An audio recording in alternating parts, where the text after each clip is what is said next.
I used to work in the gas industry as a geologist. From 2007 to 2009, I was on a contract with a Russian company called Northgas, back when industrial relations with the UK were still fairly cordial.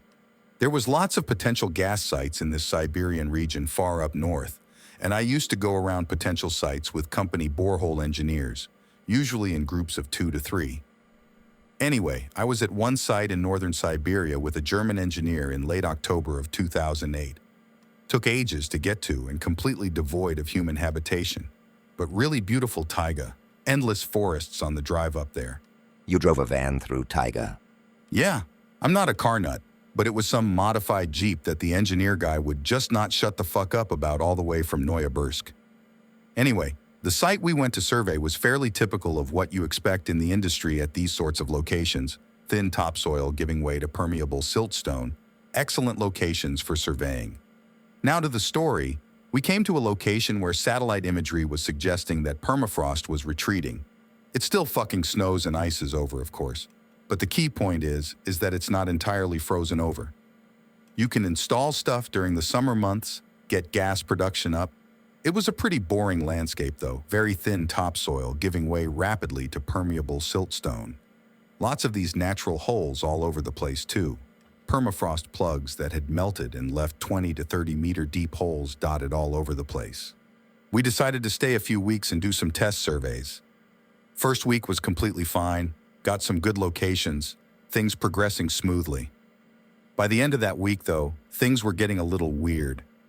Every time I would go out with the spectrometer after that first week, I'd occasionally hear some noises from the holes. I was never near them because while you get a lot of gas coming off these things, they're not terribly good for industrial drilling. It was faint, just on the border of hearing.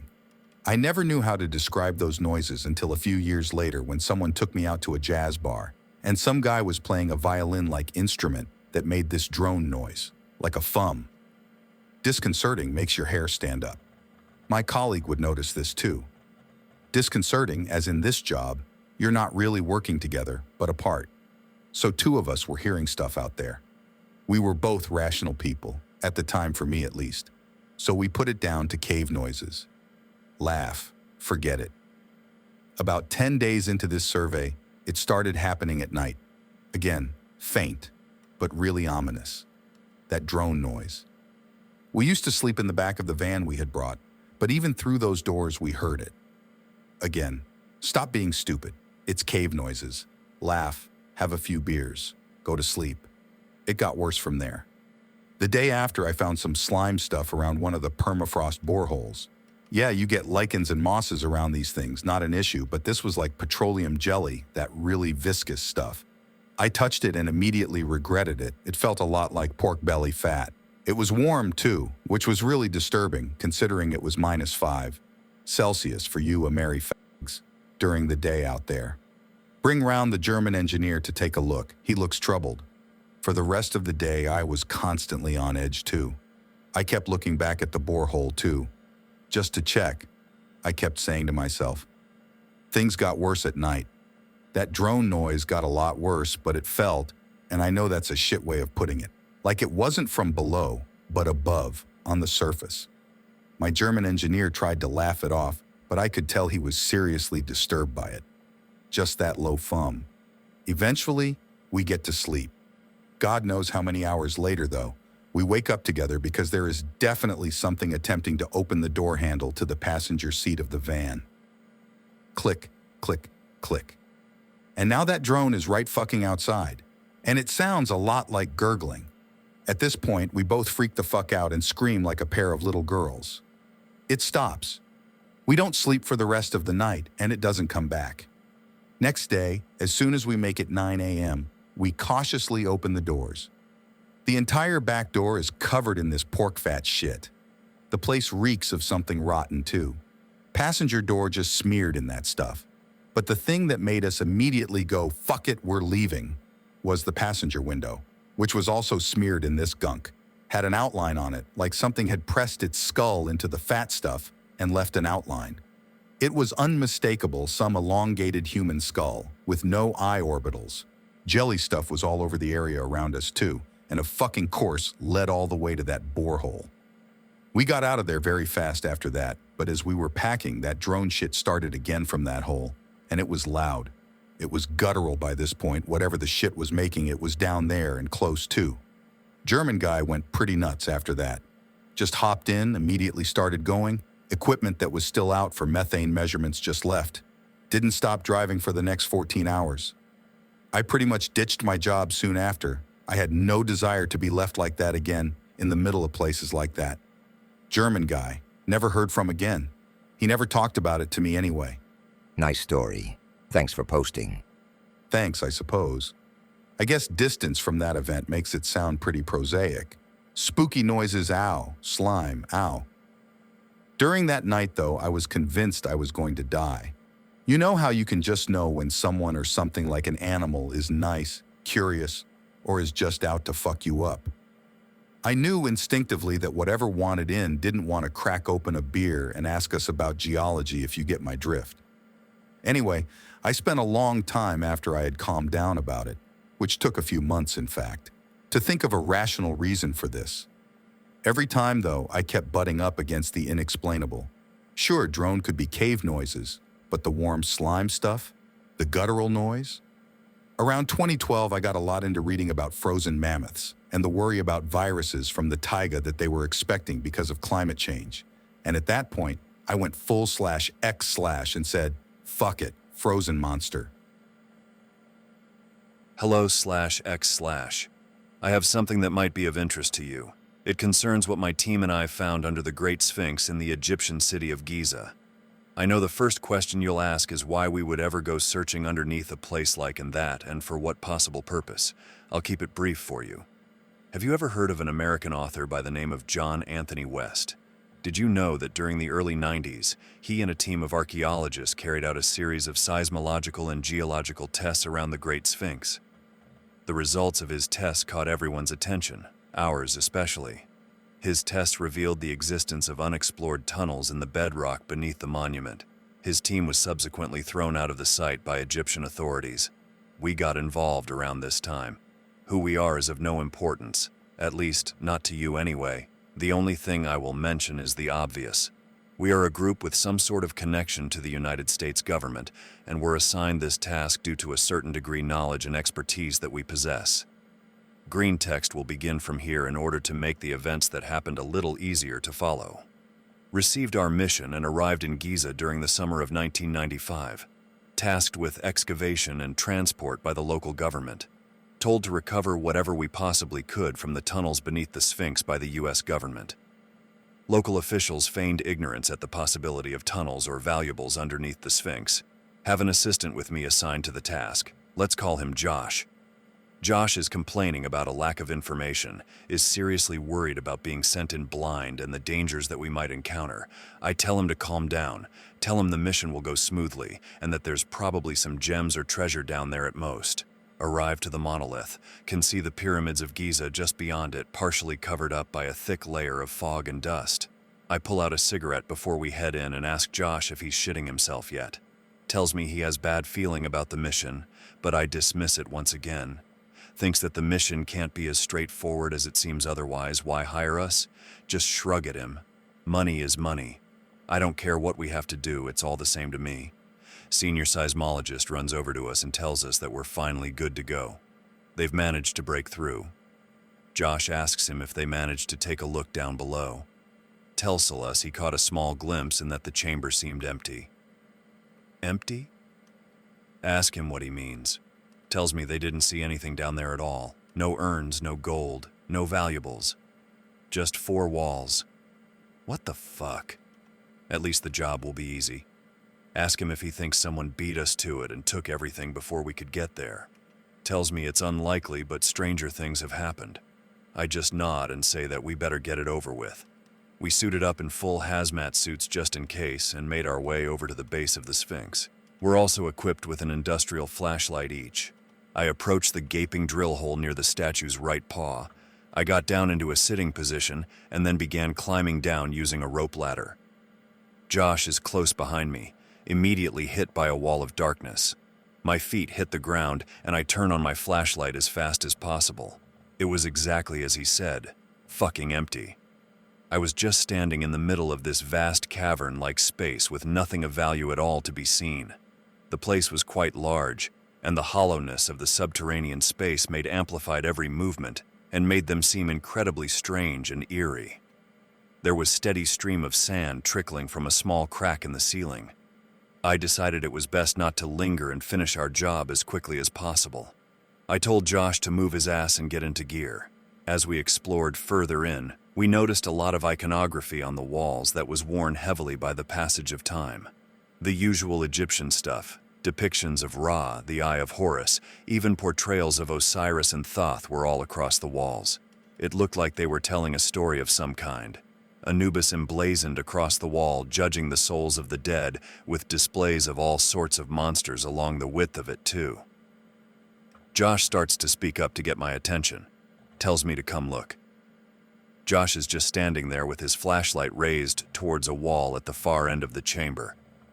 On the wall there was another icon, a god I had never seen before in my life.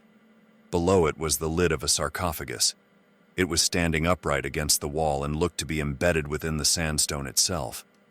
Perhaps this place was a tomb. Decided to go over and check out the find. Wasn't particularly worried about anything. It was likely empty anyway, and I was just checking to be sure. Started to notice more details once I got closer to it. The design of the coffin was not like a typical Egyptian one that you'd see in a history book at all. The design of the coffin was human in the face, but it had feline-shaped paws folded over its body. The design really irked me for some reason, and I could not figure out why at all. It seemed to be somewhat similar to the iconography that it was placed underneath, but I couldn't say for sure whether they were the same. If it was a coincidence, it was definitely a strange one. I placed my gloved hand over the lid and leaned in closer to inspect the details. The wall had molded itself around the coffin. It was fit around it like a cast. Josh speaks up again. He asked me what I'm doing. I replied back sarcastically, and he told me to be careful and that he was worried. I started telling him to go home if he was going to be such a coward. Just as I finished my sentence, I felt a surge of pain shooting through my head. I almost bit my tongue, it hurt so bad. It felt as if someone had driven a dagger deep into my brain and just kept pushing it and pushing it. The pain just kept amplifying until it was overwhelming. I stepped back, fully consumed by the pain that was shooting throughout my body. I started clawing at my hazmat suit in vain, hoping that tearing it off might relieve some of the pain. I couldn't escape it no matter what I did. I wish I'd died. That is how unbearable the pain was. I lost my balance completely and hit the ground, hard. I could hear the slow motion vibrations on the ground as I assumed Josh rushed over to me. All I could do was squirm on the ground and hope for it to go away. The last thing I saw was the outline of Josh as my vision started to fade to black. He tried to reach out to me, but I couldn't respond no matter how hard I tried. He picked up my radio and was frantically trying to contact someone. I woke up. Kind of. I woke up to pure blackness. Like, I felt conscious and awake, but I could only see pure black. Time seemed to shift for me once I woke up. I couldn't tell how much time had passed or what was going on. All I had was an infinite blackness. It was barren and lifeless with no sounds at all. It was maddening. The seconds just seemed to go on forever as my vision drifted in and out of focus until I finally saw my saving grace. I could see a light in the distance. It wasn't just one light. There was a multitude of them. They seemed to be as bright as stars in the night sky, except they were incredibly close to me. I didn't realize it until that moment when I noticed their gleam reflecting back off of it. I was suddenly standing in water, a massive expanse of knee-deep water seemingly out of nowhere. I looked down back at myself again, just to confirm that I was really there and actually real. I needed to know whether I was hallucinating or not. I was also completely fucking nude for no reason. There were waves of warm water hitting my thighs and my entire body relentlessly. My moment of respite only lasted for a moment before I was thrown back into action once again. It was a voice here with me, in whatever this place was. It wasn't Josh. It was a stranger. No one from the site or the medical team.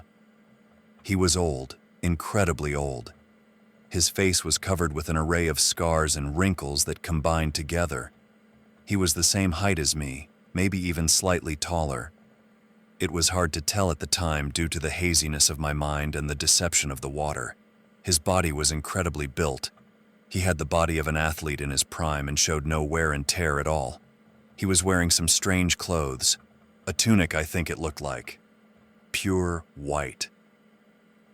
The most striking thing about his appearance, though, was the wolf pelt that hung around his neck that he wore like a scarf. The animal's skull sat atop of his shoulder like he was fucking Hercules and had just slain the beast himself. I finally managed to stutter out some words and ask him who the fuck he was and what he was doing in a cordoned-off dig site.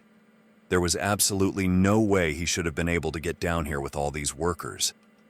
Unless he'd been down here before we got here. The old man just sighed and stared deep into my soul.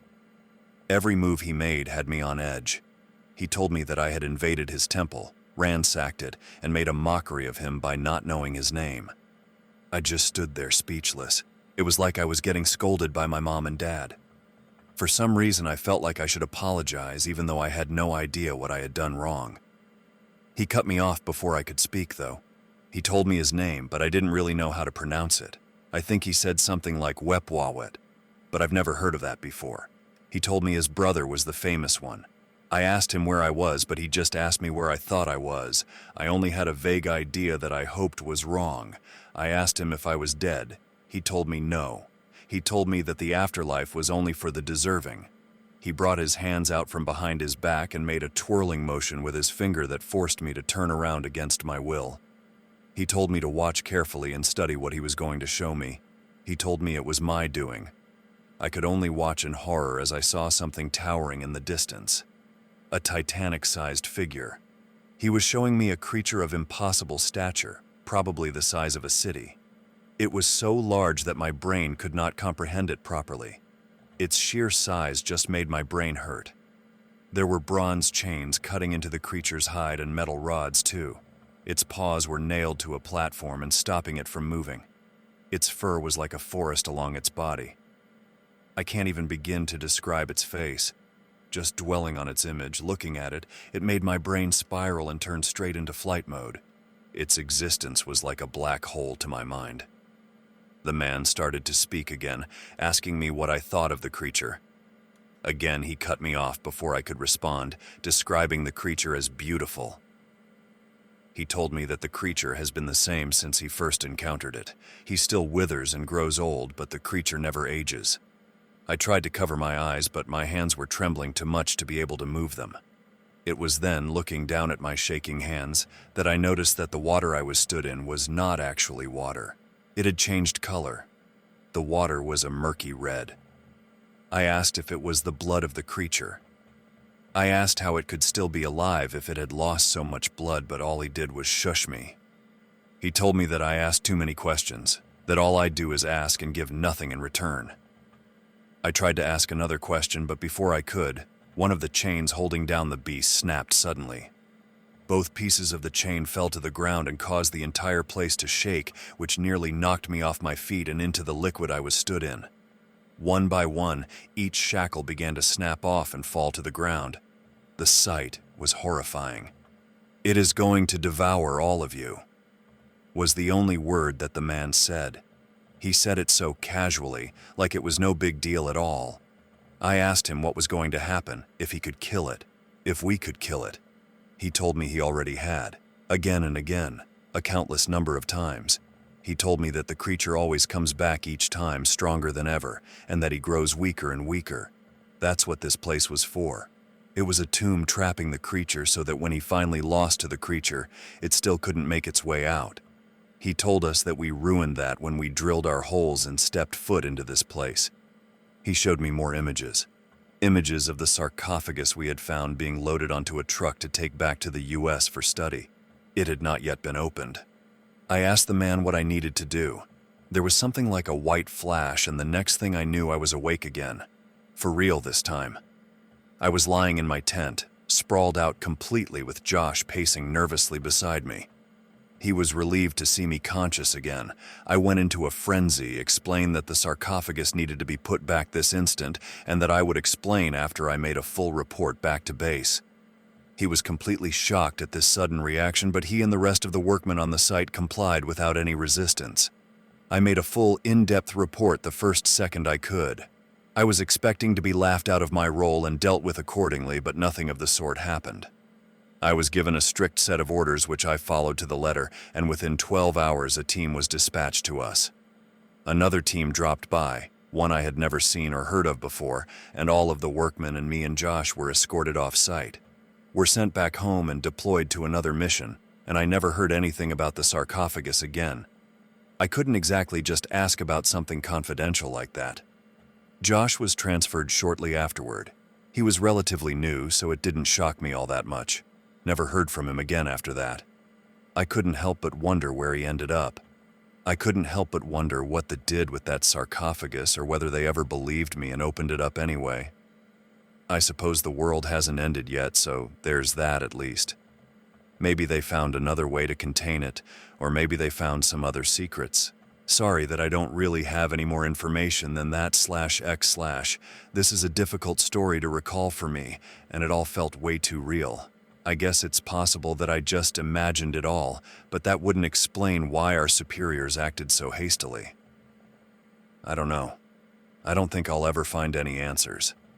I stayed in my role for a few more years after that, but I became jaded quite quickly and opted to step into a less intensive role before eventually retiring. I have a lot more other experiences to tell you about, but they mostly just involve exploring catacombs for artifacts and killing certain targets, which I might have to heavily censor just in case. Any questions, I'll try my best to answer.